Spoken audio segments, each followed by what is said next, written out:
Hi friends, can you believe it? We made it through 2020 and here we are in 2021, and it just feels more than any other year like a year of growth and rebirth and starting things anew. So I wanted to just welcome you today and tell you a little bit about myself and about this project that I'm starting called 52 Weeks Older and Wiser.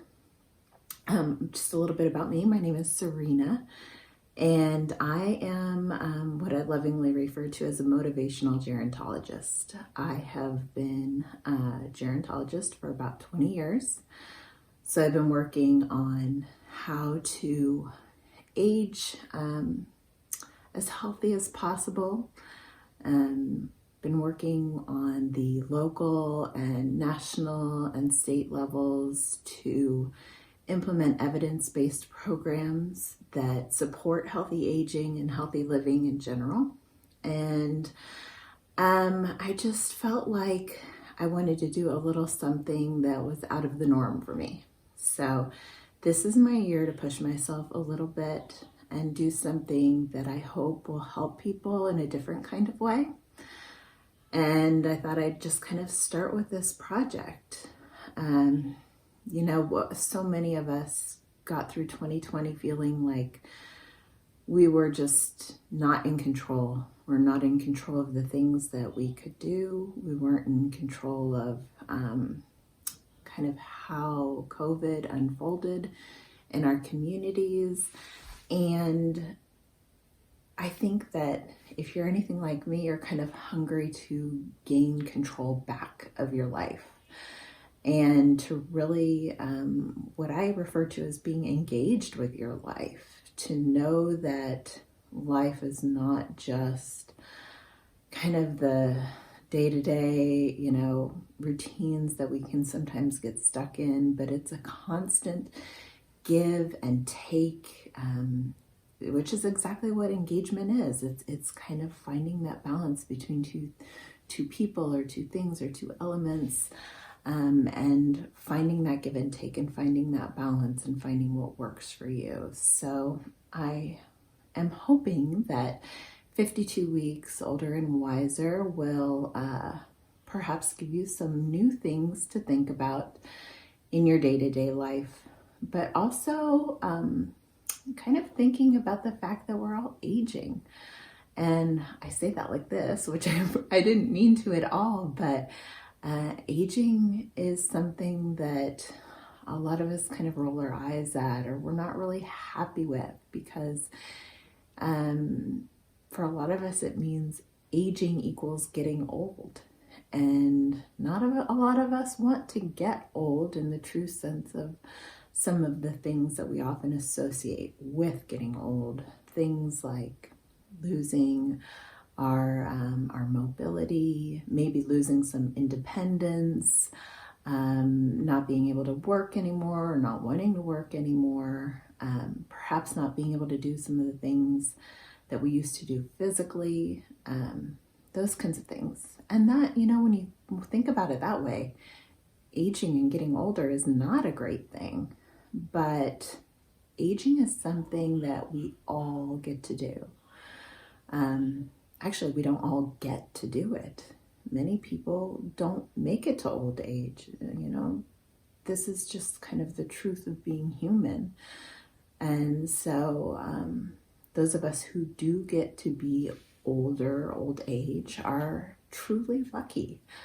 But aging is something that we all do. And so it's a common thing, or it's kind of a universal thing. Aging, and my 10-year-old is aging, my husband is aging, I'm aging, my parents are aging. We're all aging, but that experience is so different for people, and kind of our later years in life, so different for people. But I kind of want to challenge everyone to think about aging differently. We're often taught to, start saving for retirement. I know I started a retirement account when I was, 23. And, just planning for those days when I'm not going to be working anymore. And so financially, I am planning. Financially, I've got a retirement plan. But what about all the other elements of life? What about your emotional well-being and your social well-being and your physical well-being? What about all those other things? Are you making deposits into the bank of life that you will be able to withdraw later on? And that's kind of what this project is all about. It's about learning just little things, socking away a little bit of money, socking away a little bit each week, and seeing if we can learn about all those just little tiny things, the proverbial pennies in our pockets that will contribute to huge, huge investments later in life. So I hope you'll join me. You don't have to join me for all 52 weeks, but I think you might gain a little bit. It's not going to be any big, long thing that you have to commit to, just a couple minutes each week to think about these kinds of things and to make little deposits for later in life. And probably a lot of the things will help you right now. Just these little things, the 3 pillars of wellness: physical, emotional, and social well-being. So each week I'm going to just kind of address a topic under each of those 3 pillars. Next week I'm going to start with physical well-being, and I'll just share a little tidbit that hopefully will help you as you think about aging and as you think about making your deposits into the bank of life. And then we'll just kind of go from there. So make sure that you subscribe down below. And if you want to follow me on Instagram, you can do that too. I'm at Engaged Life Inc.